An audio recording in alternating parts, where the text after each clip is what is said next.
Bueno, hoy nos acompaña en el Tesoro de la Isla Luis Alberto Rey, economista, funcionario público, autor de muchos programas aquí en la productora. Y también veo, Luis Alberto, ¿cómo le va? Buenas tardes. ¿Cómo le va? Buenas tardes. ¿Cómo está Que usted? Un usted saludo a participa todos. en diversos medios de comunicación como panelista o como Así consultor, es. o sea, tiene una actividad Muy pública variada, bastante interesante, ¿no? muy variada, sí, sí, sí. Bueno, lo felicito porque realmente hace falta en la Argentina que haya así personas que hablen con claridad y con un bagaje como el que tiene usted, ¿no? Científico, cultural sobre estos temas, ¿no? Bueno, ¿y cómo la está pasando así en la cuarentena? ¿Está engordando mucho? Como todo ciudadano, cumpliendo con los deberes formales y sobre todo sociales que implican esta circunstancia excepcional que estamos viviendo. Bueno, La última vez que el mundo tuvo algo así tan espectacular fue la gripe española entre 1918 y 1919, que dejó, no se calcula con precisión, pero se dice que había dejado la gripe española entre 50 y 60 millones de personas muertas. Es decir, esto es inédito para nosotros, para nuestra generación.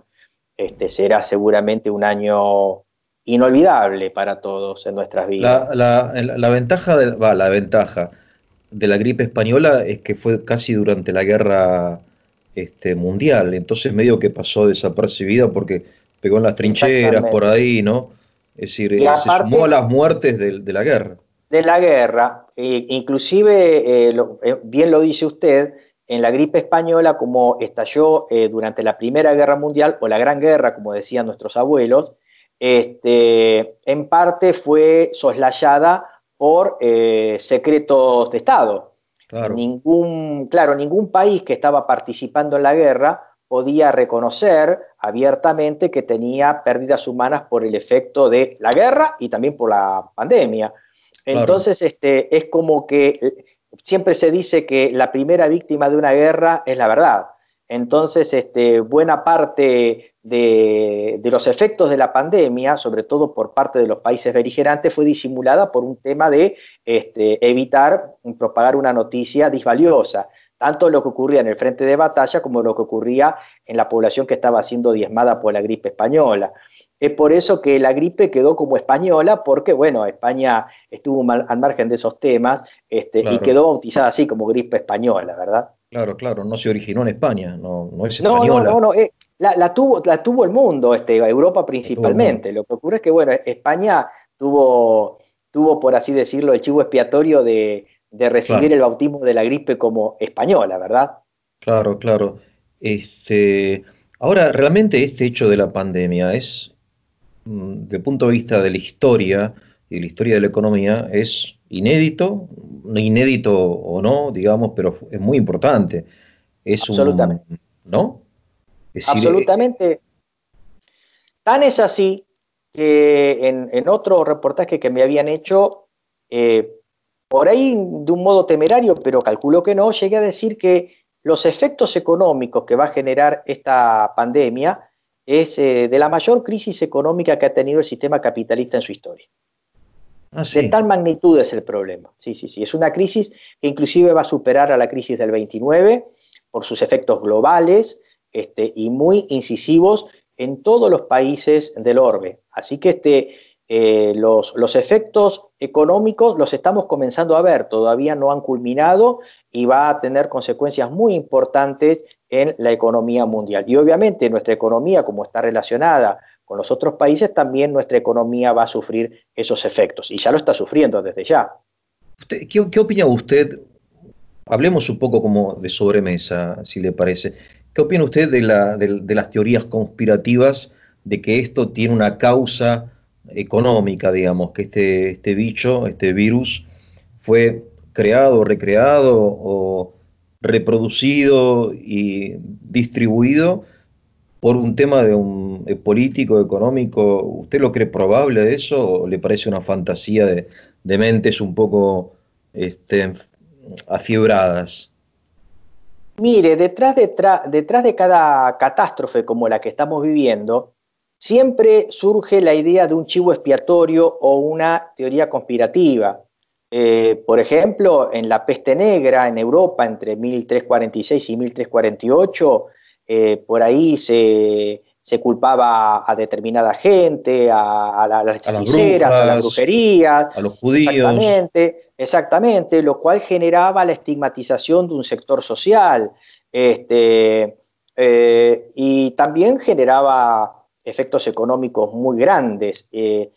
Generalmente también en esa época, fíjese, durante la peste negra, comienzan también a incubarse una serie de ideas que trataban de rebelarse contra el orden ecuménico del catolicismo, ¿no es cierto? A partir Sí, sí, sí. de la peste negra y sobre todo a lo largo del siglo que le sucedió, comenzaron a incubarse las ideas de lo que después estalló como el cisma protestante en Sí, la sí, primera parte del siglo XVI, ¿no es cierto? claro. Sobre todo a partir de 1520, Calvino, Lutero, etcétera. Por lo tanto, esto no puede ser ajeno a lo que nos está ocurriendo en la actualidad.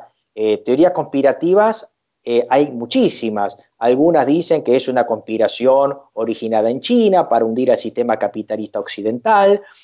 Otros la dan como una conspiración rusa, otra como una conspiración sionista, otra como una conspiración norteamericana.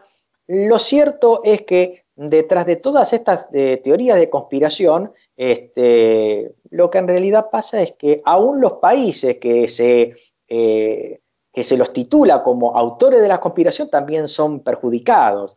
Por lo tanto, yo tiendo a relativizar las teorías conspirativas, que las existen, existen, algunas son ficticias, algunas son hasta esotéricas, algunas son hasta espirituales, hay gente por ahí muy ortodoxa, muy ultramontana, que dice, bueno, que en realidad es un castigo divino por la maldad del hombre que ha abandonado a Dios.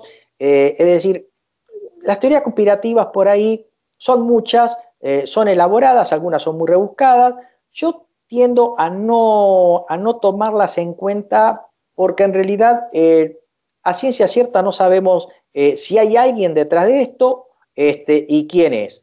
Lo que sí, desde mi punto de vista, yo trato de hacer es un análisis, tanto en lo económico como en lo político, como en lo sociológico, de qué nos está pasando y a dónde podemos ir o cuáles son las consecuencias. Obviamente como profesional de la economía y como una persona que también trata de encontrarle a los efectos económicos de una crisis aquellas consecuencias también sociales y políticas, ¿verdad? Sí, sí, sí, Por lo sí, sí, sí. tanto, ante las teorías conspirativas, sí hay muchas, yo no me intereso mucho en indagar qué es lo que está detrás de esto. Si hay algo, lo sabremos con el tiempo, ahora no lo podemos saber a ciencia cierta, y me parece que lo que tenemos más a mano es lo que nos está pasando, las consecuencias inmediatas de las crisis, en cuanto a la economía, a lo político, a lo social, ¿verdad? Yo me quedo con eso Perfecto. porque es muy Yo modesto siento, mi grado de alcance. sí, bueno, yo siento igual que usted, realmente no simpatizo con esas teorías eh, y sin embargo, y bueno, también reconozco mi incapacidad también de llegar a comprenderlas o mejor a investigarlas, probarlas a ciencia cierta, ¿no? Porque opiniones hay tantas, ¿no? Son conjeturas Que desde ya. son conjeturas y todo un poco en base a prejuicios anteriores, no vienen a confirmar cierta ideología, digamos. Yo tengo una ideología Absolutamente. y esto viene a confirmar mi ideología. Así que tiene poco de científico, pero más allá de No, las causas de la pandemia, hay consecuencias de la pandemia que pueden ser usadas para bien o para mal, entiendo, ¿no? O sea, así. como toda crisis puede ser una oportunidad para algunos o para otros. Y entonces, por ejemplo, cuando empezó esto de la pandemia, leí que China, en el derrumbe de la bolsa de Wall Street, compró las acciones de las empresas americanas y se quedó Claro, ese es con... el complot chino, ¿ves? Sí, Claro. Pero no es que lo hizo China a trató, propósito, sino que aprovechó el derrumbe del precio de las acciones y las compró. No sé si será verdad o no, pero Eso no Y me que parece que es también ninguna aprovechó conspiración. para el derrumbe de todas las materias primas para comprar barato. Sí, Claro, pero también China se perjudica porque el derrumbe de la economía mundial también implica que China no pueda colocar los productos que manufactura al exterior. obviamente, Y, obviamente. y esta crisis de una China que venía creciendo al 7-6% anual hace que China este año, en el mejor de los casos, termine creciendo un 1,2%. O sea Claro. que sería una especie de fuego amigo. En realidad yo Sí, de genero un suicidio. complot y en realidad me termino perjudicando. Eso es Claro. lo poco consistente de esa teoría conspirativa Exactamente, china. Y cuando uno se exactamente. pone a Sí. indagar detrás de cada una de las teorías conspirativas, usted ve que tiene ciertas y fuertes inconsistencias. Sí, sí, Más sí, allá de como, esta polémica de que si el complot existe o no, de hecho, yo recuerdo que haber visto un video de la Universidad de la Sorbona, en donde había una materia que se llamaba Teoría del Complot, en donde estudiaban los distintos complots que hubo en la historia. sí, Este profesor, cuyo nombre no recuerdo, decía, algunos complots por ahí existen y otros son inexistentes. El complot lo que tiende a por ahí a tener como un objetivo desde el punto de vista del hacedor de ideología, es crear un enemigo. claro, Y crear un enemigo en la medida de lo posible que esté afuera, para generar la unión de las distintas fuerzas de un país a los efectos de luchar contra ese enemigo exterior. O sea, claro. galvanizar a toda la población detrás de un objetivo, un enemigo que está afuera. Sí, sí, sí, sí. Por ejemplo, el conflicto este-oeste fue una teoría del complot también, a pesar de que el conflicto este-oeste existió, pero sirvió tanto a Occidente como a la Unión Claro, Soviética, a sus países, para crear un enemigo en común exterior y generar una suerte de galvanización y homogeneización del modo de pensar y de vivir de exactamente. cada uno de los bloques. O sea, fue una Interesante. teoría del complot que existió. O sea, para Este, justificar las medidas quizá poco populares, los gobiernos se justificaban en la presencia del enemigo, que Exactamente. ¿no? Digamos, claro, Cerrarse, crear una ideología homogénea claro, en pos de la lucha contra ese enemigo que estaba afuera. Muchas veces también creamos a través de la teoría del complot el enemigo interno. Y eso hasta termina perjudicando a un país que crea la teoría del enemigo interno. Por claro. ejemplo, las 20 familias más ricas del país, la oligarquía, Sí, sí, sí. el sector financiero, las 20 manzanas de la City. Sí, Eso los también, farmacéuticos, las grandes empresas farmacéuticas que el están complot de en los farmacéuticos, el complot de las empresas de transnacionales. Bill Gates, eh, etcétera. Sí, sí. Exactamente, es decir, algunas inclusive van contra intereses de la propia economía. Cuando estamos hablando de el complot oligárquico terrateniente, el complot de las 20 manzanas de la City, el complot de las transnacionales, en realidad, en definitiva, termina perjudicando a nosotros mismos, porque muchas veces esos intereses están dentro de nuestra comunidad nacional, ¿verdad? Pero más allá de eso, en cuanto a la teoría del complot, mi análisis, ya le digo, no se va a desandar hacia esos caminos. Lo Sí, que sí, sí. podemos decir es que, parafraseando a este profesor de la Universidad de la Sorbona, es decir, el complot podrá o no existir. Lo que a nosotros nos tiene que interesar es que, supongamos que el complot exista, tengamos a nivel social un nivel de densidad a partir del cual nosotros podamos rechazar aquellas ideas o aquellos Claro, intereses que resulten nocivos a nuestra comunidad o a nuestra economía. claro, Digamos, claro. nosotros somos un país pequeño, un país con poca presencia a nivel internacional, por lo tanto, si existe el complot, nosotros lo que podemos hacer es impermeabilizarnos del complot y Claro, sus eventuales líderes de la conspiración. Y nada más que claro. eso. Claro, claro. Había un santo que decía que el mal es como un perro encadenado. Si uno no se acerca, no te muerde. Muy sabio, No, decía que muy puede sabio, es haber así. complot, puede haber no complot, pero entrar o no en ese complot depende de uno, ¿no? Digamos, Exactamente. nadie te obliga a jugar ese juego. Y aparte uno es perpicaz, es astuto y se da cuenta que esto o aquello no. Pero bueno, es muy atractivo esto del complot. Debe ser que hay un filósofo francés, escritor, autor del libro El Chivo Expiatorio. Bueno, ahora se me fue el nombre, que yo bueno, se me fue, y que precisamente dice que en el subconsciente de la humanidad siempre está presente la imagen del chivo expiatorio, es decir, buscar un culpable. Por eso estas teorías conspirativas son siempre atractivas, más allá de que sean o no verdaderas. Tiene una atracción, una fascinación, uno encuentra un culpable, una explicación lógica del caos, ¿no? Uno no soporta el caos, necesita orden.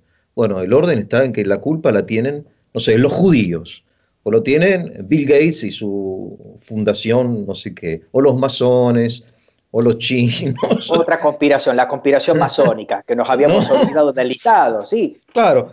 Y entonces, pero bueno, eso te tranquiliza, realmente es una tranquilidad falsa porque no tiene consistencia. La verdad que es un virus, ¿sabes? Es un virus. Las teorías Como, conspirativas forman parte del COVID-19. Es cierto, y sí, es muy interesante. es una enfermedad social. Es una ¿Sí? enfermedad social, claro, muy interesante. Así que vamos a lo que sabemos, a lo Así, que sabemos a ciencia cierta, y que esto es un despelote, me parece a mí. ¿O no? así, A ver, cuénteme. absolutamente.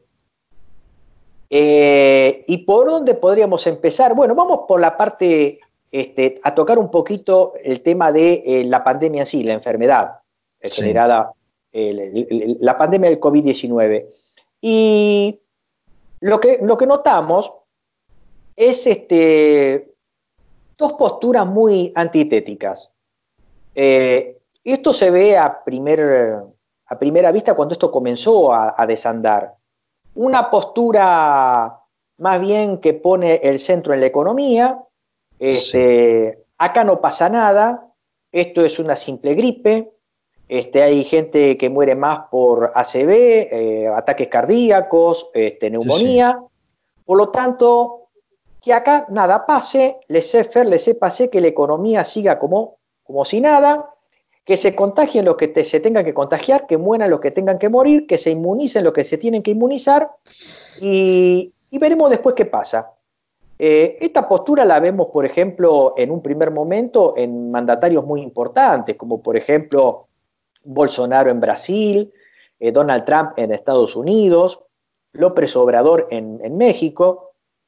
Y vemos que muy rápidamente este tipo de postura generó importantes bajas, importantes propagaciones del virus y de muertes.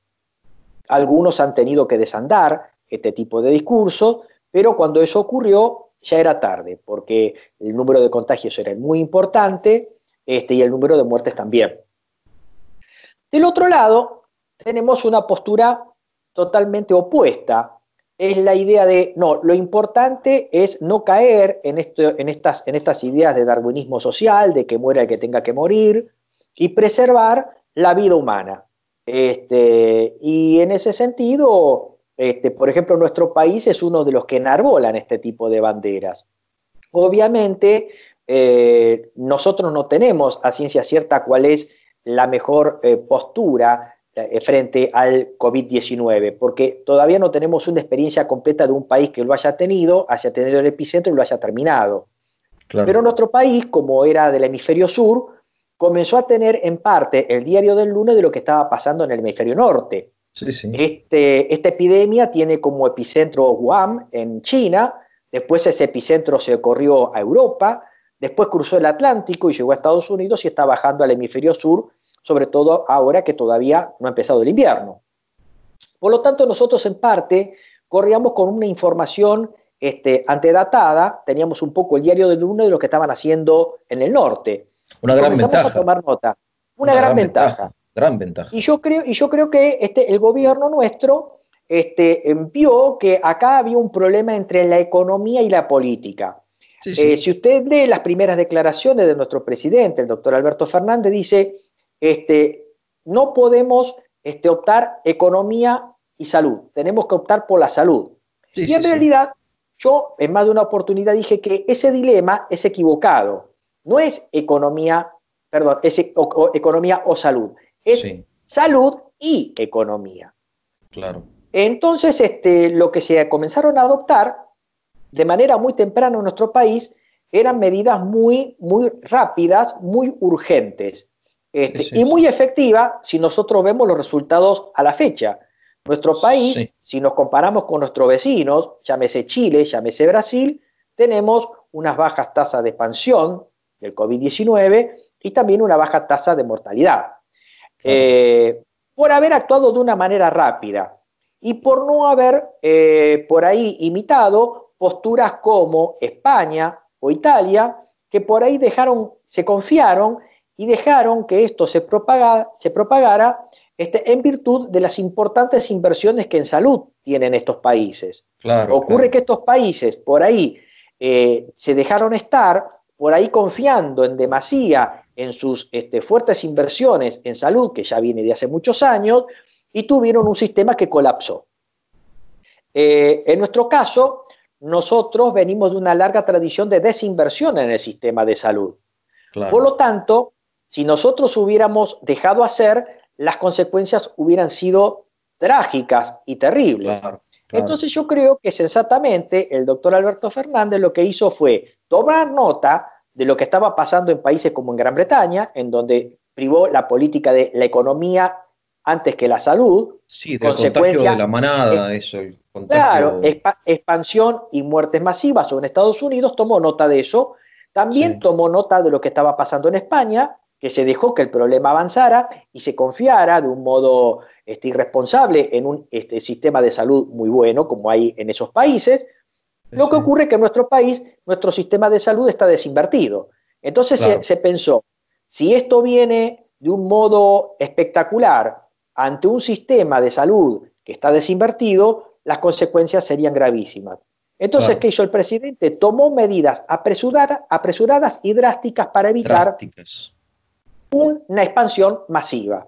claro, Y lo que hizo en realidad también fue comprar tiempo, porque en claro, realidad, mientras que esa expansión no se produjera, claro. ganó por lo menos 2 meses y medio para comprar reactivos, Sí, expandir la sí, sí, cantidad sí, de sí. camas, Sí, comprar sí, sí, sí. respiradores, etcétera, etcétera. Sí, sí, Lo que sí, hizo sí. el Porque gobierno fue el pico comprar lo estamos tiempo. viendo ahora. El pico lo estamos viendo ahora. Exactamente, Hoy todos es los infectólogos, 20, para dar, orientar a la gente que nos va a escuchar quizá dentro de unos días, hoy es 27 de mayo, así es. ¿no? Y estamos viendo Y, ahora el y la, crecimiento de la y, la, curva. y el ASPO, o sea, el aislamiento social preventivo obligatorio, fue dictado por un decreto que comenzó el 20 de marzo de este Claro. año. O sea, Y casi todos los, 2 meses después. claro, es decir, y esto más o menos pensado hasta matemáticamente, porque esto se puede aplicar una típica distribución de Gauss, que es una distribución campanular.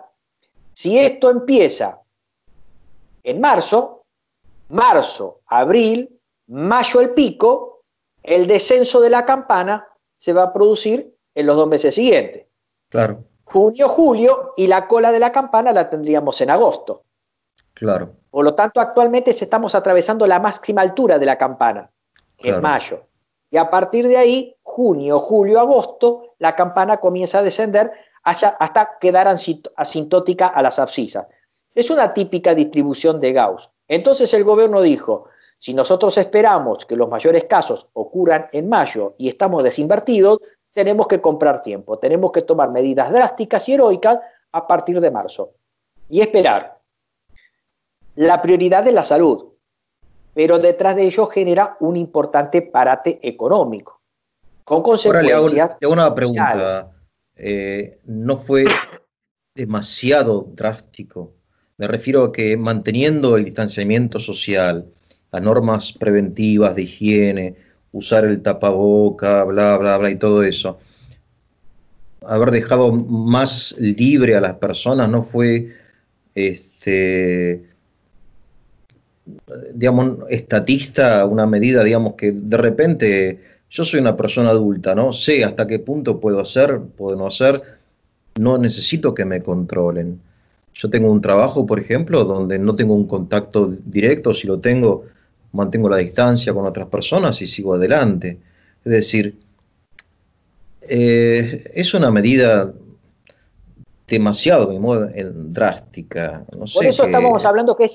tenemos los dos extremos. Claro, es Acá, como es un poco extremista.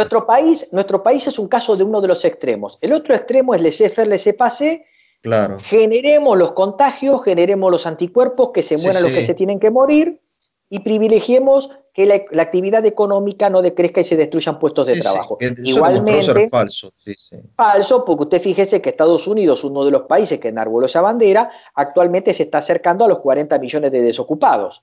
Y Claro. también, y también Tremendo. no saben qué hacer con los cadáveres. Es Entonces, tremendo, tremendo. y con Brasil pasa otro tanto. Sí, pero hay Entonces, países como Alemania o como Uruguay, no sé, dicen, o como otros países que mantuvieron como un camino real más moderado, más claro, lejano de, digamos, y extremos, ahí, no sé. y ahí se ve el tema del desarrollo alcanzado en algunos países. Algunos países han podido manejar con cierta holgura el problema a partir de importantes inversiones en salud que ha permitido a estos países generar testeos masivos. Uno es el caso Claro, alemán, el otro claro, es el claro, caso de Corea del Sur, por ejemplo. claro, Digamos, claro, pero nosotros no contábamos con una inversión previa en claro. camas, en respiradores, como para hacer frente a una masiva o a un pico de Sí, sí, sí, contagiados. sí, Ni sí, tampoco teníamos una gran cantidad de recursos para testeos. claro. Por lo tanto, en nuestro país se adoptó una política extrema. Sí, Por ahí hacer una gran prevención de movida y esperar. claro, Lo que está generando son problemas muy serios en la economía. Ahora, si usted me dice, entre esa postura de laissez-faire de López Obrador, Bolsonaro, Boris Johnson o Trump, y esta postura, yo me inclino más a esta, porque me parece bien. que mucho más, tiene una visión más social, que preserva más la vida humana, y obviamente hay que ganar tiempo para generar las inversiones que antes no se hicieron para Sí, que sí, nuestro sí, país sí, sí, quede protegido. Lo sí, que sí, sí es sí, cierto es que nuestro país, aparte de eso, pronto también comenzó a ver que también hay problemas con la economía y comenzó a enrolarse más en la postura que nosotros veníamos diciendo. El problema no es salud o economía, es salud y economía. Porque yo a la gente la tengo en la casa, se cae la demanda, no consume y se genera una brutal recesión. claro. Entonces ahí tiene que haber una política del Estado que tienda a auxiliar y mitigar a las familias que no están trabajando y que no están Sí, teniendo sí, sí, ingresos y a las empresas que no pueden trabajar, no pueden sí, producir y vender. sí, Y acá tenemos el tema de que el Estado salió al auxilio. Y el problema que yo veo y que también es fuente del descontento social que hay en la actualidad es que esta política yo la veo razonablemente acertada. claro. Obviamente le reitero que no tenemos el diario del lunes porque no tenemos ninguna experiencia que haya terminado el ITER de contagio, pico y desaparición de Claro, el COVID-19. sí, sí, Como no tenemos el diario del lunes, lo que tenemos es una guía vía conjetura. claro, Esta postura, si bien es extrema, necesitaba la ayuda del Estado. Y el Estado generó una importante red de ayudas a través de bolsones de alimentos, sí, sí, sí, sí, los 10.000 pesos, las ayudas a las empresas y a las pymes para generar el salario complementario, un sinnúmero de medidas sí, sí, que son muy importantes. Le voy a tirar un par de números. Es decir, los países más importantes, por ejemplo, Francia, dedicó a esas ayudas sociales un 19% del PBI. bien, Reino Unido destinó un 20% del PBI. Estados Unidos un 12% del PBI. Alemania un 28% del PBI. Japón un 20% del PBI. Y Argentina, entre esas ayudas directas a las familias o empresas y las ayudas financieras, si sumamos esas ayudas a las que comúnmente hace el Estado a través de la asignación de universal por hijo, para la mujer embarazada, sí, sí, jubilaciones, pensiones, etcétera, entre abril y junio se estima que las ayudas del gobierno a esos sectores es de 2,3 billones de pesos, o sea, un 7,7% del PBI.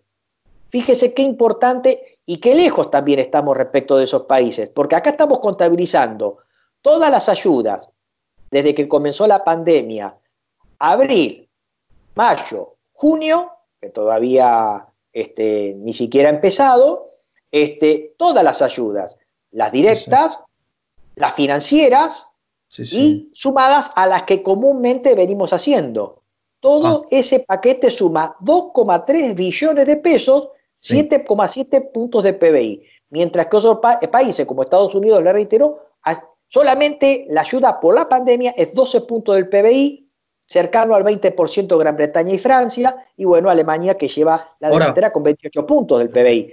Pero voy a acá preguntar, tenemos un sí, tema, y acá tenemos el tema, sí, sí, que dígame. a pesar de esto hay un gran, descontento social. Yo considero que estas ayudas no han sido suficientes o han llegado tarde. No han sido suficientes porque fíjese que una empresa que tiene empleados, el Estado solamente le permite pagarle solo una parte del salario. Sí, sí, sí. Por ejemplo, una persona que alquila un inmueble de casa-habitación, el Estado no la está ayudando para pagar el alquiler, ¿no es cierto? Hay mucha gente que está totalmente en negro y cobra los famosos 10.000 pesos. Claro. Todavía no los cobró. Hay gente que todavía no cobró los 10.000 pesos que se anunciaron a poco de comenzar la crisis. Sí, sí, Y sí. ya llegamos más de 2 meses. Por lo tanto, lo que se observa es una poca eficiente gestión del sector político respecto a traccionar la ayuda. Hay un gran retardo o un gran desfasaje desde que se anuncia la medida, Sí. se instrumenta y esta llega a la persona que se beneficia. De hecho, fíjese que Bien. hace mucho se anunció el tema de los 10.000 pesos. Sí, sí, sí, Sin desde el embargo, hay principio, gente sí, que sí. todavía no lo cobró. Hay gente Claro. que está llamada a cobrar en junio recién. ¿Qué hizo en estos 2 meses y pico? Por lo tanto, lo que se observa es que en muchos casos la ayuda estatal fue buena. En algunos casos se observa que la ayuda estatal fue y es muy lenta. Y también se observa que la ayuda estatal todavía sigue siendo insuficiente. Entonces, esto es lo que genera un gran descontento social. Ahora, lo que usted me dice, me llama a la reflexión, porque países europeos o Norteamérica misma, siendo países que están mejor, digamos, más desarrollados, menos pobres y quizá de tradición más liberal, menos socialista que la Argentina, ha dispuesto más dinero en términos de PBI que la Argentina. O sea, usted me dice que Estados Unidos casi el, no sé, el 12, otros 12, casi el 12 20, puntos de PBI. Alemania, y nosotros el 7%, pero el total, o sea, con la ayuda Total, o sea, anterior, sumada a las corrientes que veníamos haciendo, si que se debe ser, agregan, por eso es poco, es poco, es poco todavía. ha Si, no, sido si, poco, si, si nos comparamos con esos estándares, todavía es insuficiente, es pero insuficiente. lo podemos ver a simple vista. Le reitero, hay un gran retardo entre que la medida se anuncia, se instrumenta y llega al beneficiario. Por Sí, lo sí, tanto, vemos un problema de gestión en la ayuda estatal. O es sí, pero... lenta o es insuficiente. Ahora, le digo mi opinión, que yo la verdad que soy una persona que no conoce muy poco, la actividad bancaria, ¿no? Que está tan relacionada con la rapidez de que llegue, ¿no es una actividad esencial? ¿Por qué Ese fue un se error. dispuso que... A mí me parece una locura, porque si el dinero es como la sangre en la economía, digamos, es Exactamente. lo que hace Ahí, circular los bienes y servicios. Si vos paras la actividad bancaria, por razón, digamos, obviamente el secretario general de Bancarios, Palazzo, está muy preocupado por sus compañeros, qué sé yo, pero los enfermeros trabajan, los policías trabajan, los médicos trabajan, tanta gente trabaja. ¿Por qué no van a trabajar los bancos? Me parece a mí un y disparate. usted ha dado en la tecla, en un ¿Qué es sistema eso? capitalista necesariamente necesita del Es, sector bancario y de claro, liquidez. y Por lo claro. tanto, un error en donde el Estado no hizo fue no haber declarado de movida a la actividad bancaria como esencial.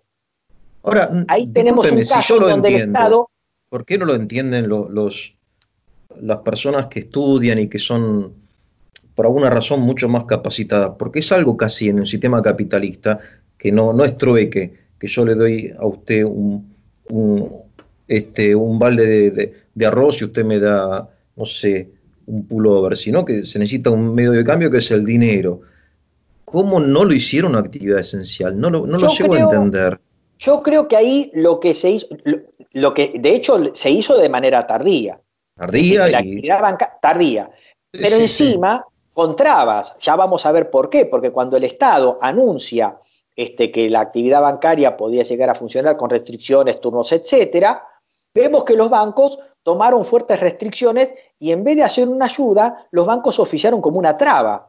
La Por traba. ejemplo, cuando se anunció las facilidades financieras para las pymes, los bancos no prestaron, exigían Claro. garantías. Sí, claro, sí, sí, sí, sí, sí. Y Sí, ahí sí. tenemos otro problema. El sector bancario, lejos de ser un facilitador, fue un entorpecedor. Sí, sí, Sobre sí, sí. todo, por ejemplo, cuando se Obviamente. anunció las tasas al A los 24%, los bancos no 24%, sí. querían prestar al 24% y exigían garantía. Entonces ahí el Estado tuvo que recurrir a un sistema en donde el Estado indirectamente garantizaba esos Claro, préstamos. claro, claro, claro. Cuando Los lo bancos que nunca pierden. es Los bancos nunca precisamente, pierden. mire, hay un famoso eslogan que dice que los bancos les prestan plata a la gente que no lo necesita. No la necesita. Tal cual, claro. Precisamente, es decir, cuando usted es solvente, usted siempre recibe alguna invitación del banco para su tarjeta de crédito, para un préstamo personal, etcétera, y usted por ahí no necesita eso. Y el Claro. problema está cuando usted es insolvente. Entonces los bancos piden garantía. Lo que se debería haber hecho en ese caso es, en primer lugar, haber de movida establecido que la actividad bancaria era esencial. Segundo, promover rápidamente una línea de liquidez y financiamiento que si los bancos hubieran establecido trabas, lo que se debería haber hecho es, en primer lugar, permitir que la banca oficial, Banco Nación, Banco Provincia, Banco Ciudad, les permitiera a las empresas en dificultad abrir una cuenta en esos Claro, bancos y ser operar con estos bancos ellos. los que presten Claro, directamente, claro. directamente, o establecer un sistema como hubo a partir de 1946, cuando el Banco Central se estatizó en la época del primer gobierno peronista, en donde los bancos tomaban los depósitos de los ahorristas por cuenta y orden del Banco Central. Claro. Y el Banco Central determinaba las condiciones de représtamos, plazos y tasas de interés. O Claro. sea, una suerte de nacionalización de los depósitos bancarios. Sí, sí, sí, sí, Así sí. operó el Banco Central cuando fue estatizado en el año 1946. Cuando usted introducía un depósito en el banco no lo gerenciaba de manera independiente, sino que lo tomaba por cuenta y orden del Banco Central.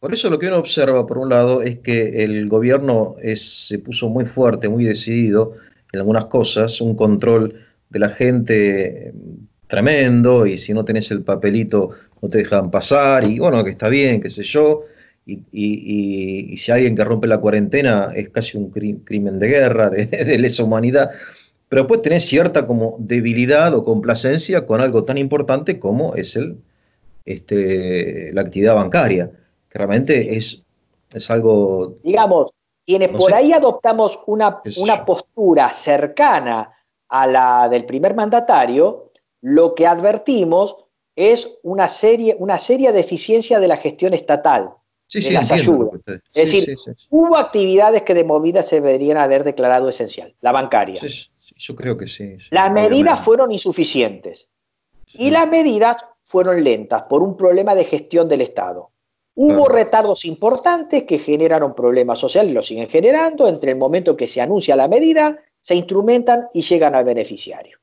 Y ahí han pasado 2 o 3 meses y hay gente en el sector informal, la gente que hace acopios de cartones, la gente que hace changas, la gente que vive en negro tratando de generar una, un pequeño ingreso son diario, ingresos, sí.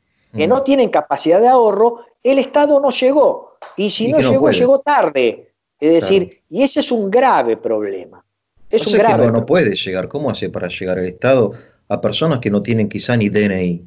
Porque yo he Exacto, conocido personas que no tienen DNI. Es decir, que no no hay tienen forma de cuenta llegar. bancaria. No, Usted no, cuenta imagínese, bancaria no tiene ni siquiera no documento. tiene nada, no, es decir, manejan efectivo, hay gente que por ahí sale a hacer acopios de cartones, Sí, sí, botellas, sí, se la dan al mayorista y obtienen la diaria, sí, la sí, gente que sale con un carrito a juntar hierro, cobre o bronce, cartones para después vendérselo al acopiador que después se lo vende a la papelera. Es decir, no hay efectivo, en el caso de las pymes, no pueden vender, no pueden pagar, se rompe la cadena de pagos y estos créditos que anuncia el gobierno prácticamente no llegan. Entonces, ahí tenemos un problema de esta otra postura, Claro, y que sí. por privilegiar la salud, una gestión estatal deficiente, o porque no se hizo o se tardó en hacer, está generando problemas económicos y sociales muy serios. Lo cual también es cierto que aun cuando el Estado hubiera por ahí mejorado la gestión desde el Estado, la crisis económica hubiera sido también ineluctable. Es Aquellos que inevitable, claro. dicen, claro, a ver, quienes dicen que si abrimos la economía todo va a mejorar, esa gente no está viendo más allá de sus narices. Porque fíjese lo que está pasando en el mundo y la experiencia de países que han tomado una postura más liberal. Claro. Estados Unidos, por caso, está Sí, sí, llegando a sí. los 40 millones de desocupados y no saben, en algunos lugares no saben dónde poner los cadáveres. O en No, Brasil también. es tremendo. Esto es como un tsunami. Uno puede tomar algunas medidas, como un salvavidas, qué sé yo, pero un tsunami te lleva por adelante todo. No hay forma No, no hay, lo que de nosotros dejar que podemos pase. advertir, lo que podemos advertir es que no hay, hasta el momento no hemos podido ver un modelo de política. Claro. Porque no tenemos una experiencia. No, Lo no, que no. tenemos por información que nos viene del hemisferio norte o de países vecinos, información que a nosotros nos lleva a algo que los sociólogos llaman el efecto demostración. Tratamos de generar algo para que no le pase al vecino. Es decir, Exactamente. cuando vea la barba de tu vecino cortar, pon las tuyas a remojar. Entonces, nosotros estamos haciendo eso. Por una vía indiciaria, tratamos de evitar los problemas que observamos en los vecinos. A partir de una postura, privilegiamos, por un lado, la salud, pero estamos descuidando mucho el tema económico. Sí, Este, yo, digamos, no quisiera estar en los zapatos del presidente, porque en sin realidad duda, es muy difícil.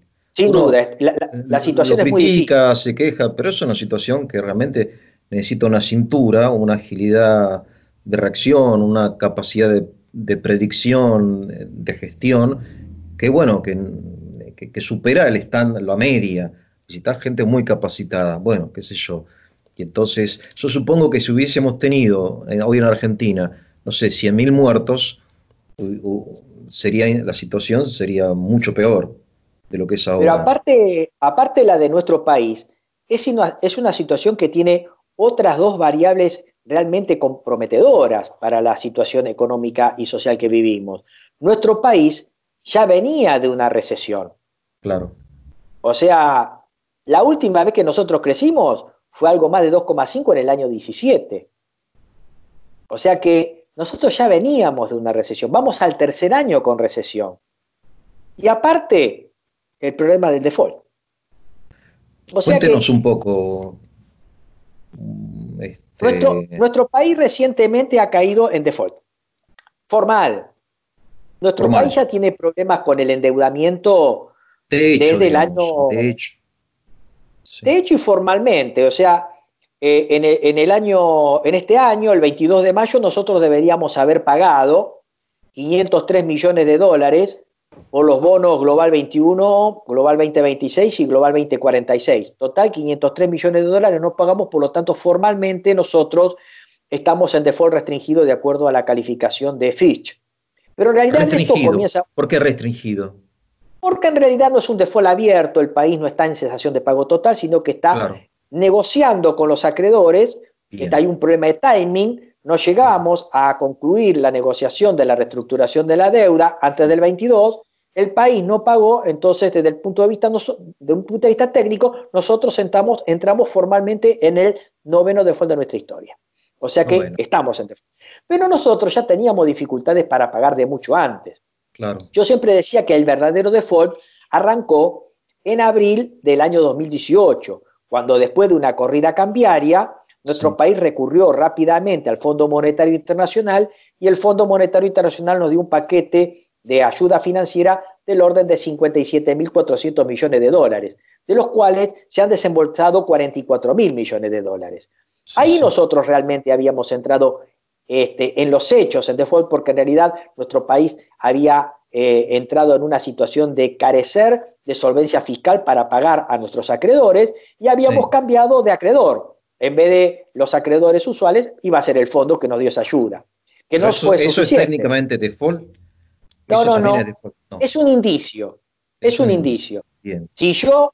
Si yo para pagar mis deudas no Sí, logro generar superávit fiscal y sí, recurro a otro acreedor, sí. es como que estoy demostrando que no tengo capacidad de pago para personalmente hacerme cargo de mis compromisos. Tal cual. Estoy Sí, sí. subrogándome en otro acreedor que es el fondo. O sea Estoy que ahí pateando estoy para dando, adelante, digamos. exactamente, estoy dando fuertes indicios de que voy a declarar el default, Bien, porque estoy buscando un acreedor para pagar deuda.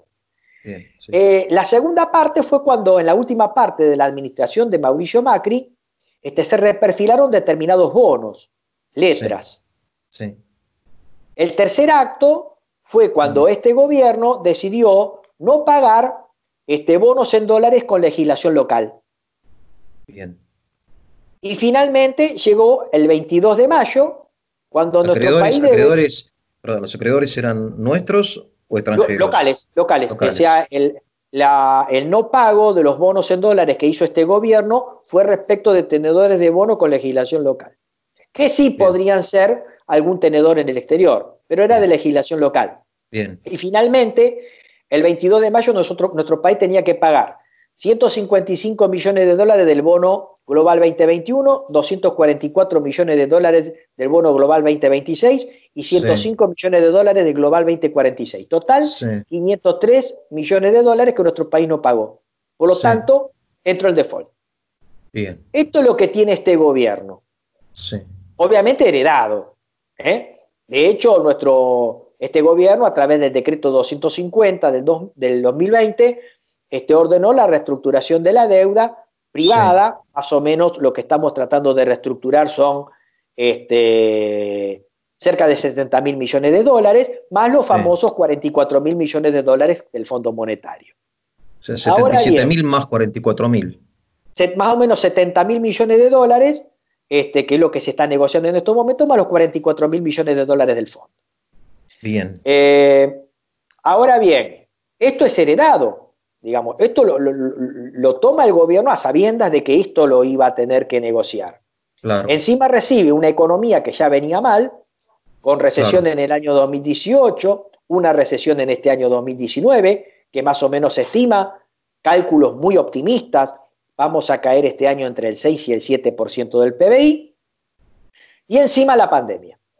O sea que nuestro país ha tenido con esta administración tres fuertes shocks. Es decir, la Claro, recesión que venía de arrastre, claro, el problema de la reestructuración de la deuda en medio de una pandemia encima.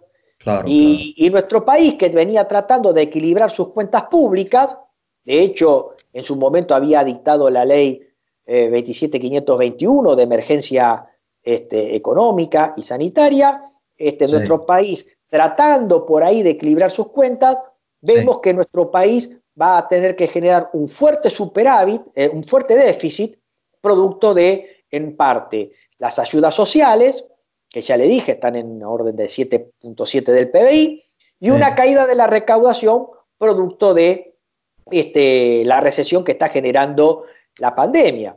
¿Cuál es Por la ejemplo, caída?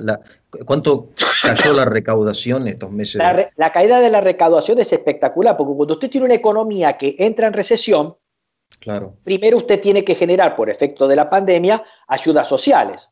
sí, Toda, sí. toda la batería de ayudas sociales tienen un costo en términos de gasto, que se ha Muy bien. incrementado. Pero por otro lado, cuando usted tiene un parate de la economía, se dejan de recaudar impuestos, ganancia, IVA, internos, combustibles, débitos, etcétera. Sí, claro, sí, sí. Por ejemplo, si usted compara lo que se recaudó en abril de este año frente a lo Sí, que se recaudó en abril del año pasado, la caída en términos reales total de la recaudación fue del 23%. Y si tomamos un impuesto que tiene mucho que ver con el nivel de actividad, que es el IVA interno, si comparamos la recaudación de IVA de abril de este año con abril del año pasado, la caída del IVA interno fue del 33%. Algunos impuestos cayeron un 40% en términos reales, por ejemplo, combustibles.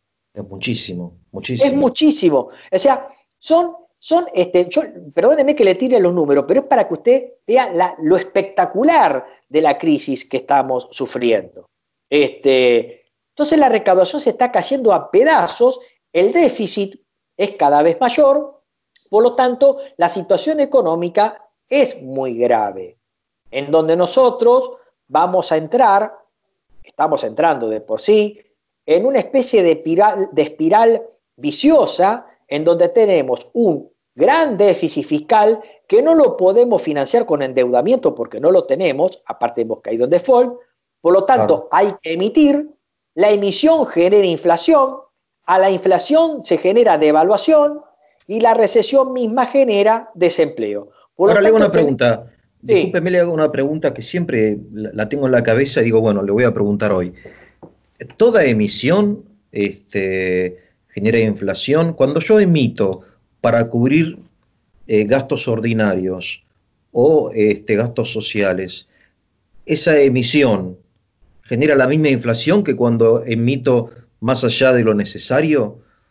¿Entiende la bueno, pregunta? sí, perfecto. Porque Mire, yo esto, digo, no, no puede ser que toda emisión sea igualmente inflacionaria. Tiene que haber una emisión, no sé, yo una vez leí el milagro alemán, qué sé yo, no sé qué, que los tipos se emitían, pero no generaban inflación, no sé cómo. perfecto, claro. Bueno, sobre esto hay una postura que divide aguas en la economía. Si usted me está diciendo eso, es keynesiano. No, yo no digo No, nada porque no, no, no no, sé no, pero nada, pero digamos, si yo fuera tengo un preguntas. médico clínico, que usted me dice eso, digo, usted tiene una postura más cercana a la nuestra, keynesiana. Es Sí. decir, en cuanto a la inflación, tenemos dos posturas totalmente divorciadas. A La ver, postura liberal o clásica, que sostiene de que si yo emito sin respaldo, tengo inflación. Y que la sí, única causa de la inflación es la emisión sin respaldo. bien. Por lo tanto, Eh, si usted Eso ve está en los claro. medios periodísticos, dicen, está habiendo una emisión descontrolada, que ahora le voy a demostrar que no es así, no hay una emisión descontrolada. Después quisiera aclarar esto, pues es muy Sí, importante, sí, pero sí, estos sí, sí, economistas dicen, hay una emisión descontrolada que sí, nos va a sí, sí. llevar a una inflación y una hiperinflación, y no es así. No, no, no, está Y bien, yo lo porque la escucho eso, única sí. causa de la inflación es la emisión, sin Claro. respaldo. Y esto es falso, porque la otra postura Falso. a la Sí. que pertenezco sostiene que yo puedo emitir aún sin respaldo y puedo no tener inflación. Y que las ¿Cómo? causas de la inflación son múltiples. Y le voy a dar Perfecto. dos ejemplos de la historia económica para Sí. demostrarle que yo teniendo una moneda totalmente respaldada puede generar inflación. Y le voy a dar otro ejemplo en donde yo puedo emitir una moneda sin ningún tipo de respaldo y puedo no tener inflación. Vamos al Sí. primer ejemplo. Sí. Siglo de oro español, siglo XVI.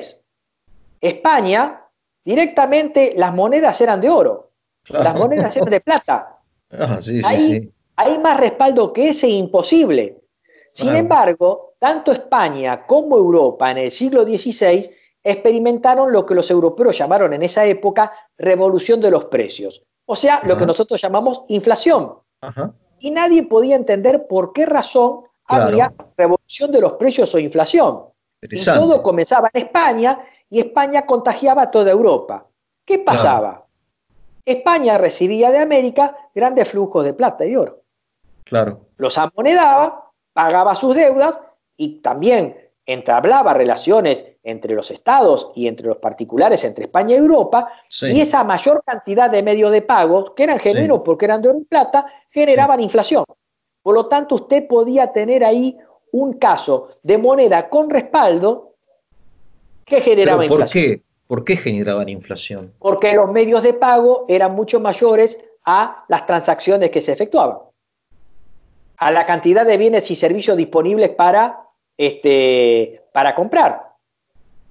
Entonces, para que la economía equilibre, necesariamente tenían que bajar el precio de ese oro y plata. O O sea, sea, se devaluaba la había una moneda gran cantidad de dinero, quiere decir usted, en términos exactamente con modernos. relación a los bienes disponibles, a los bienes y servicios disponibles y obviamente a las transacciones que se realizaban. Entonces, esa gran cantidad de medios de pago claro. en la mano de la gente, desproporcionadamente superior a la cantidad de bienes y servicios disponibles y de las transacciones que con ellos se realizaban, Ah, generaban una inflación muy bien, típica del siglo XVI. claro. Esto lo descubrió finalmente Juan Bodino en 1586, siendo Juan uno de Bodin. los padres de la teoría cuantitativa del dinero. Pero ahí Bien. tenemos un ejemplo en donde, aún teniendo moneda con respaldo, en ese caso de hecho eran de metales preciosos, Sí, usted tenía inflación. Le cuento bien. el otro contraejemplo, Sí, que está muy próximo al nuestro, sobre todo cuando se dice que en nuestro país el mundo está en medio de una guerra con un enemigo invisible que es la pandemia del COVID-19. sí, sí, Y ocurrió en el medio de un conflicto bélico. Segunda Guerra Mundial. sí, Francia inminentemente estaba por ser invadida por Alemania. bien. ¿Se acuerdan la famosa línea Maginot, Sí, la sí, línea sí, sí. Siegfriedo? Los alemanes terminaron invadiendo Alemania. Antes de esa invasión, los franceses estaban con una gran incertidumbre de que los alemanes iban a penetrar en Francia, iban a invadir. Entonces lo que Sí, estaban haciendo los franceses, estaban corriendo a sus bancos a retirar sus depósitos. Y usted bien, sabe que los bancos no tienen todos los depósitos de las personas, porque el claro, banco lo que hace es tomar el depósito, hacer un encaje de efectivo mínimo y claro, represtar el resto. claro. Por lo tanto, si todos vamos a los bancos no tienen posibilidad de devolver todos los depósitos que le efectuamos. Sí, sí, sí, Gracias a Dios, los bancos tienen un respaldo, que es el claro, Banco Central. El claro, Banco Central actúa en ese caso como prestamista de última instancia. Cuando hay un claro, masivo retiro de depósitos, el claro. banco le da, o pasan por ventanilla y le da los redescuentos a los bancos para que tranquilamente puedan dar esos fondos a los depositantes que quieren retirar los depósitos. Claro, sí, sí. Ahora bien, lo que estaba viendo en Francia, en épocas de la inminente entrada de los alemanes en Francia, era que los franceses estaban tratando de retirar sus depósitos de los bancos. Y Bien, la discusión estaban en el Banco Central francés. Decían, ¿qué sí. hacemos? ¿Qué hacemos? Emitimos. Y si emitimos vamos a tener inflación. O Claro, si emitimos podemos tener hiperinflación. Y los claro. franceses habían visto los casos de las hiperinflaciones de Alemania del 1923, Sí, Austria, sí, Hungría y Polonia de esa época. sí, Entonces sí, estaba la idea de emitimos. Si emitimos podemos tener una gran inflación y eventualmente una claro. hiperinflación. Hasta que apareció Jacques Rueff, que dijo, emitan todo lo que los franceses quieran, porque la gente lo que quiere hacer es retirar ese dinero es demandado por los franceses Claro, y se lo llevan a la casa.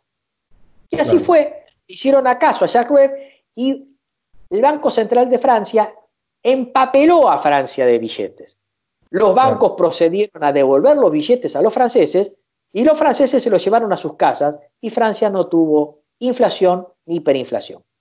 Porque en realidad la Porque no fue emisión excedente, monetaria, ese dinero no, no hubo porque excedente de tenía, dinero. exactamente, ¿por qué no había excedente? Porque tenía demanda. Claro, Entonces, cuando yo emito, aun cuando sea sin respaldo, no genera inflación en la medida en que la emisión sea acompañada por un incremento de la demanda de dinero, claro. que es lo que está en realidad pasando hoy en día. Por eso. Hay una gran emisión monetaria que no es como la que dicen los economistas ortodoxos, y después les voy a dar los números. Sí, Hay sí, una gran sí. emisión monetaria, pero la gente ¿qué hace? Primero que está encerrada en sus casas. La gente no sale al cine, no sale al teatro, no sale al restaurante. La Sí, gente quiere el dinero ¿para qué? Para comprar comidas, medicamentos y pagar sus facturas. Por lo tanto, exactamente. hay una gran demanda de dinero que hace que por más que yo emita, no se genere inflación. O por lo menos Claro, no se genere una inflación tan alta por exactamente, claro. ahora. Después vamos a ver que el Por comportamiento ahora. por Es ahora un juego peligroso, digamos que es un juego peligroso. es a dos tiempos. Nuestro Sado país va tiempo. a tener una alta tasa de inflación, pero en dos tiempos. Va a tener un primer momento de una inflación lenta, como la que estamos teniendo en estos momentos. ¿Por qué? Sí, Porque por más que el Banco Central esté emitiendo, la sí, gente está demandando dinero para hacer las compras básicas. O sea, necesita ese exactamente. dinero para Sí, pagar facturas, comprar comida o medicamentos. sí, Pero aparte, lo que está ocurriendo en la economía es que la recesión es tan grande, hay gente que ha quedado sin trabajo, claro, hay gente que le han descontado sus salarios, que no hay demanda agregada para hacer presión sobre la suba de precios. claro, Por otro lado, ustedes tienen empresas que producen y con tal de vender son capaces de vender bajando sus márgenes de ganancia. o claro, aún vendiendo a pérdida. Esto hace que por más que haya una gran emisión monetaria, la demanda agregada aplasta y no genera presión sobre el aumento de precios. claro, O porque la gente quedó sin trabajo, o porque la gente le redujeron los salarios, o porque el empresario vende con menores margen de ganancia o a pérdida.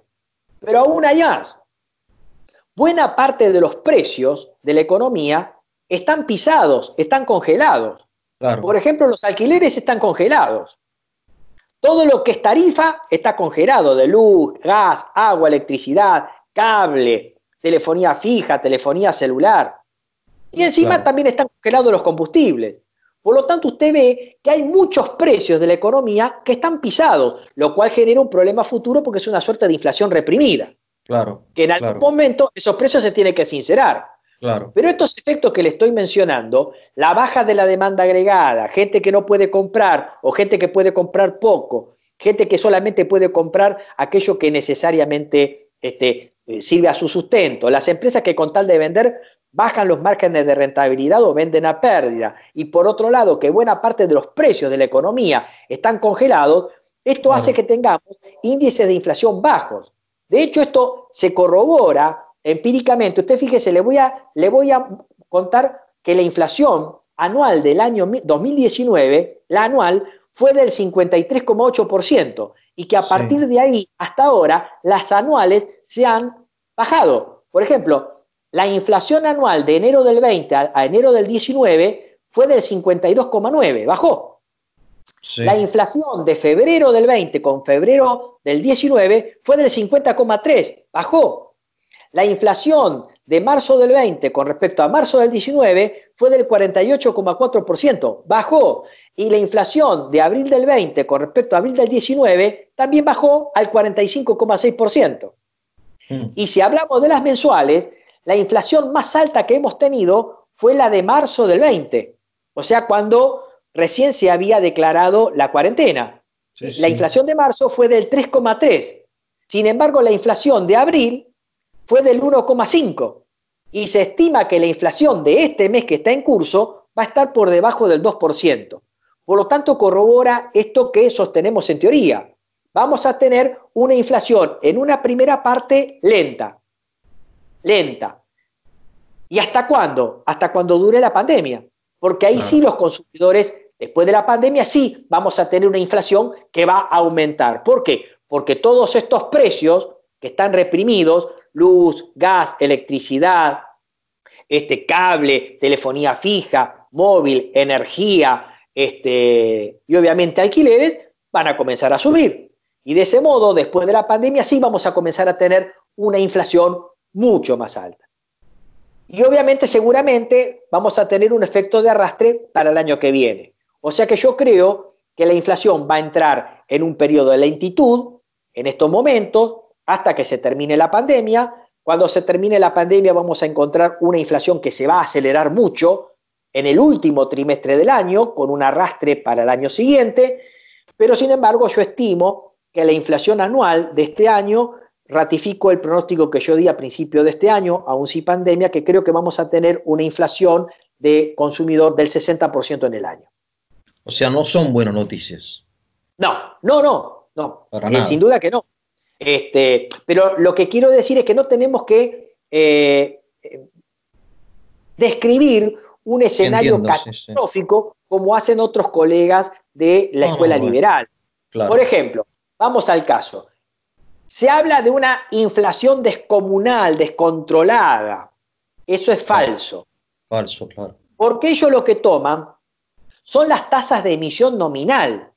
claro, Por ejemplo, la emisión primaria, aquella que directamente la hace el Banco Central, vía base monetaria, si tomamos marzo de este año con respecto a marzo del año pasado, la base monetaria creció sí un 47,67%. sí, Pero si le descontamos la inflación habida en ese año, en sí, realidad la base monetaria, en términos reales, de marzo de este año con respecto a marzo del año pasado, en realidad cayó medio punto, cayó un 0,5%. mire, Y si tomamos abril, La emisión abril de este año con respecto a abril del año pasado a través de la base monetaria creció en términos nominales un 64%. Pero si usted le descuenta la inflación, en términos reales, la base monetaria creció entre abril de este año y abril del año pasado solamente un 12,4%. Y así Claro. podemos dar mayor cantidad de cifras. No quiero por ahí aturdir con tantos números. Lo que quiero decir es, el Sí. problema es grave, pero no es gravísimo ni catastrófico como dicen los economistas clásicos o liberales, que dicen que si tenemos emisión, vis a vis vamos a tener inflación y lo que es peor, hiperinflación y una guerra civil. Hay gente que dice eso, habla hasta de una guerra No, civil. Por lo ahora le tanto, hago una última pregunta, Luis Alberto, porque tampoco quiero demorarlo tanto. Aparte, me parece que su perro lo está llamando ahí. ¿Hay un no, perro está ahí? con mi señora, está con mi señora jugando. Estamos tratando de acallarla porque se pone a ladrarle a los gatitos y no comprende de estas cuestiones. Pero bueno, ¿Usted tiene perro? hice una perrita Ah, callejera, la adoptamos hace un año, ah, hace un año, mire. viejita, era Bueno, una perrita callejera viejita, la hemos llamado Pantera Negra. Sí, sí, Pantera Negra. era muy linda. Le hago una última pregunta, Luis Alberto. Usted me describió una curva así, ¿no? Pero yo le hago una pregunta. Estuve Es leyendo una un poquito. conjetura mía, es decir, Sí, no, nosotros está los bien. economistas utilizamos las matemáticas Me y las encanta. estadísticas Ahora, yo utilizando la mecánica. y La un modelo de la distribución mecánica. de Gauss. Y yo lo que veo acá es una distribución de Gauss. Ahora, yo le quiero usar una imagen mecánica, que es la del resorte, ¿no? Es decir, teniendo en cuenta que el sujeto de la economía es el hombre, ¿no? Es la acción humana y todo eso que usted conocerá, Absolutamente. qué sé yo. Este momento de este parate no va a producir, terminada la pandemia, una acción, una reacción diametralmente opuesta de mayor actividad, de mayor consumo, de mayor crecimiento. Es decir, nosotros consideramos que la economía es una cuestión de números, en realidad es una cuestión de humana, porque el sujeto de la economía es el hombre, la sociedad, el individuo. Entonces, yo digo, ¿no? La gente que ahora no viajó, por ejemplo, termina la pandemia, viaja. Usted Es no como usted dice, compró su auto, va y lo compra, qué sé yo. así es. El que tiene Los un negocio lo economistas, va a abrir, o sea, la vida continúa, no es que no continúa. absolutamente. Y si Lo que, estuvimos ahora invernando, después en verano salimos a correr, porque el hombre es como un resorte, muchas veces en la reacción ante un invierno crudo, después es una intensa primavera. ¿Entiendo lo que quiero decir? es No es lo que que le esté usted dando esperanza, dice. sino que realmente No, somos no, así no. los hombres. Pero desde el punto de vista de los modelos económicos, está el llamado efecto del consumo atrasado. Claro, Lo que va a por generar en ejemplo. ciertos, no en todos, porque hay sectores que han perdido el trabajo, Bien, esta pandemia va a destruir puestos de trabajo, pero eso es lo más triste. en el agregado hay sectores de la economía que tranquilamente van a comenzar a recuperar ese consumo atrasado. Claro. Va a cambiar el auto, Porque los hábitos no obviamente, cambian, o sea, no la cambia. pandemia no es No, tan larga como no. para cambiar. Si fuera De una hecho, pandemia de 3 años, tendríamos una barba hasta acá, qué sé yo, y seríamos realmente gente diversa, pero una pandemia de 2, 3 meses no es que nos obligue, no nos obligó a cambiar nuestros hábitos. no, Estamos absolutamente. esperando, nada más. Algunos puede que sí, pero no lo veo con la rigurosidad que dicen Claro. algunos, por ejemplo, la difusión del teletrabajo y un montón de cosas más, que por ahí en algunos casos puedan llegar a cambiar ciertas modalidades de contratación y de trabajo. Sí, Pero no creo que esto lleve a cambios absolutamente yo creo que radicales. no, no, Se creo que habla de la no. educación virtual, yo creo que la educación seguirá siendo cara a cara con el profesor, porque en realidad no hay nada más constructivo en el proceso educativo que la interrelación personal presencial entre el profesor y el alumno.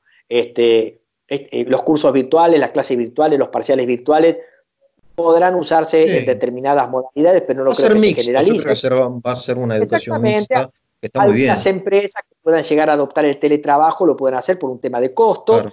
pero en realidad la vida después continúa. Algunos puestos de estudiantes se volverán a reconstruir y en el agregado habrá gente que volverá a recuperar su vida normal y se generará el efecto de consumo atrasado.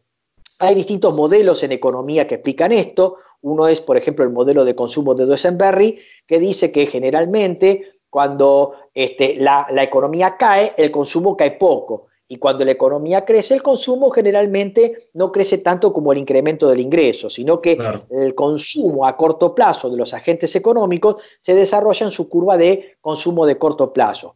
Lo que claro. ocurre ahora es que el ingreso ha caído mucho, pero el consumo ha caído muchísimo. Por lo tanto, cuando la economía se recupere, nosotros, por lo menos yo pronostico que va a haber en el agregado un salto del consumo, que es el efecto del consumo atrasado. Hay gente que necesita por ahí volver al gimnasio. Hay gente, un sector que va a explotar en el buen sentido de la palabra es el turístico. Hay mucha gente que estuvo mucho tiempo encerrada, por lo tanto hay mucha gente que tiene ganas de salir, divertirse. Por lo tanto, seguramente va a haber gente que se va a querer reencontrar, volver a estar con amigos, irse de Ojalá, vacaciones. ojalá. Obviamente que habrá un gran auge del turismo local y obviamente una parte marginal se vaya al exterior por un tema de efecto miedo también, ¿no es cierto? Sí, No quiero sí, decir sí, con sí. esto que se abren los restaurantes y la gente va a ir masivamente a comer a los restaurantes, seguramente los restaurantes van a tener que No, hay tomar que esperar. determinadas medidas, exactamente, determinadas medidas, y van a tener que, ni bien abran, por ejemplo, establecer un sistema de delivery o de entrega domiciliaria de alimentos. Es decir, esto va a ser lento. Del mismo modo, en Europa están tratando de salir rápidamente de esto porque viven del turismo. Entonces, el caso de España o Italia, rápidamente van a tratar de ofrecer a los turistas que vuelvan rápidamente a esos lugares turísticos por excelencia. Pero en realidad hay mucha gente que sí, probablemente los jóvenes que tienen mayor espíritu de aventura, se Sí, adentren sí, a sí. los paquetes turísticos que ofrecen, pero hay por ahí la gente más de mentalidad conservadora o que tiene mayor edad, no vaya a esos lugares todavía, ¿verdad? Pero como usted dice, yo pronostico que en el agregado, más allá de la gente que ha perdido el trabajo o que está endeudada, porque también está el caso de los que perdieron el trabajo, a los que se les redujeron sus salarios, tanto nominalmente como en términos reales, porque hay gente que no solamente ha sufrido el 50% de la baja salarial nominal, sino también la real, por la inflación, ¿no es cierto? Y también Claro. está la gente y también está la gente que ha quedado muy endeudada. 9 de cada 10 familias está endeudada actualmente. Se hace la tarjeta de crédito, servicios, etcétera. Algunos porque tienen y no pueden pagar por cuestiones técnicas. Y Sí. algunos porque directamente no pueden pagar. Pero en el agregado yo creo que sí va a haber un boom de consumo y la economía, uno de los despegues que va a tener es vía consumo, seguramente. Luis Alberto, le agradezco muchísimo. Siempre es un Muchísimas gracias. placer hablar con usted porque es Igualmente, una persona que sabe mucho y aparte muy cálida.